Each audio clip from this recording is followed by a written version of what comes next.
Because I live and work near Washington, D.C., I always have to have a PowerPoint thing. But fear not, I will not read it to you, and it's just pictures, so you can look at that and not me. Thank you for inviting me to be here today. So I wanted to start out, I thought I would start off with a word or a phrase that would tell you something about who I am. So as soon as I said it, you would get it. And also it would help you to know why it was worth your time to listen to me talk. Because I have 6 children, 5 of them are in their 20s, and as soon as I open my mouth, they are texting people, so. The youngest one is here with me today, Ian, and he knows better than to do that. So, by then you learn. So I wanted to say that my whole life has just become a journey to answer this one question. What was I made for? I couldn't have voiced that question on August 27th, 1980, when I met my friend David on my 18th birthday at Guilford College, our first day of class. I wouldn't have begun to have been able to even think of such a question. What was I made for? I was going to sing something for you, but I have a cold, so you're spared my singing. But I keep coming back to my question, what was I made for? We each have so many roles that we play in the course of our lives that at any given time, you're so busy living, you can't begin to think about why you're living and what you're doing. The roles that we play can disrupt our images of who we are because we don't have cues or lines or a second take or a cut, and we don't have costume changes. We're just always present, trying to fulfill whatever role it is that we're trying to fulfill. So when I was 18 years old, I thought I knew what I was made for. I was a writer, and I still am. That's all I've done my whole life. That's how I've always made a living, is as a writer. The problem with being a writer is that people can save the things that you wrote when you were 18 or 21 or 30 and remind you of them. And so I sometimes think that Bruce Springsteen is really cringing inside when he sings Tramps Like Us, Baby We Were Born to Run. But my freshman year, I really hated to write papers. And so in a psychology class, I persuaded Jerry Goddard to let me write a poem instead of a paper. And the poem is called 64 Caprices for a Long-Distance Swimmer, and Richie published it in the Guilford Review, and it's since gone on to its own life. And I thought when I read it again at 53 that I would be horrified by what a stupid girl I was. But actually, I was smarter than I am now. But there was a line I thought would resonate with current students. It was, I swim past men to prove my strength. After years of swimming like a girl, I lapped them twice. And it's interesting that that issue continues to this day, 30 years later. We keep trying to change the conversation. I wrote the poem because I love swimming in the brand new pool that I think is no longer there. And I would get up really early in the morning and swim laps and watch the other swimmers. Hold on. And as I watched them, I would write what became these caprices. And one other one that I happen to like now is, it says, my goggles are amber. The grass is lime green ice cream. The sky is deep gray. The water is a crystal chandelier. I thought I knew what I was made for, but over the course of my life, I've strayed many times from that purpose. I didn't stay long as this girl who thought she could do anything and be anything, and who was, in today's terminology, a badass. She disappeared somewhere along the way, and I lost sight of a Mary Hobbs line that I really loved that says, women are of infinite importance.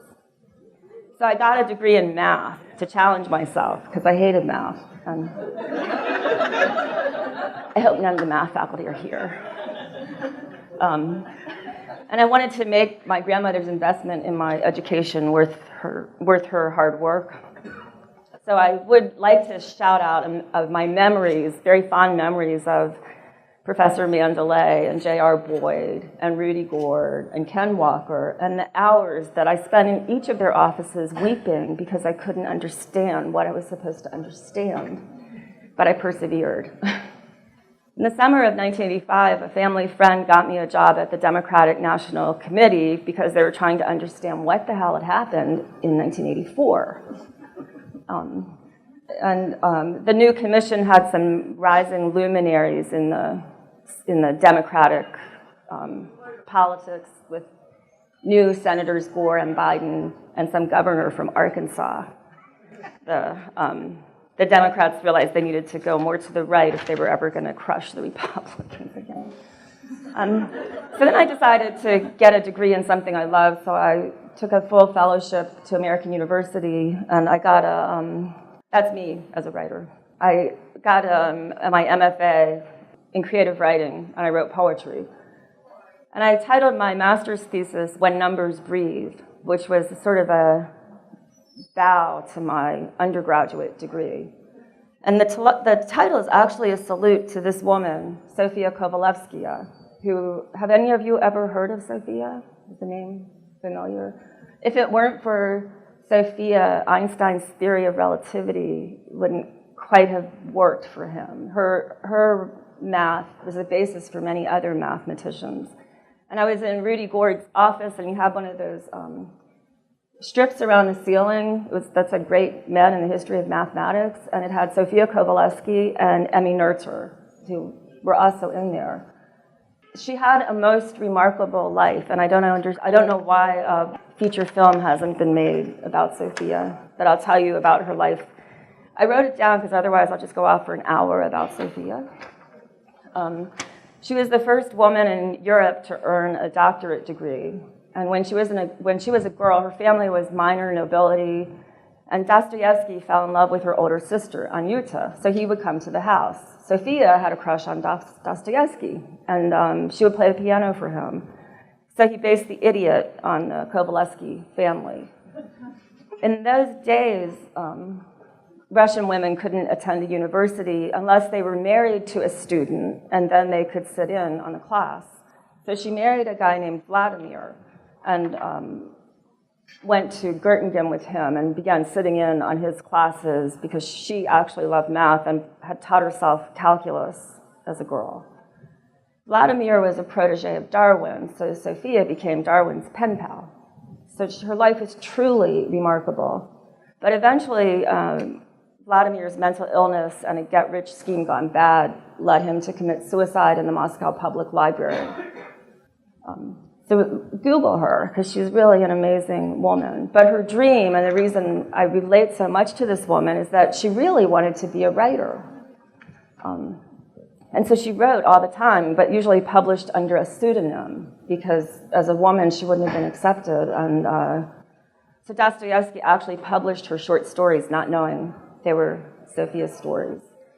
She eventually met another man named Maxim, a distant cousin of Vladimir's, who wanted to marry her, but she would either have to give up math or marry him, but she couldn't do both.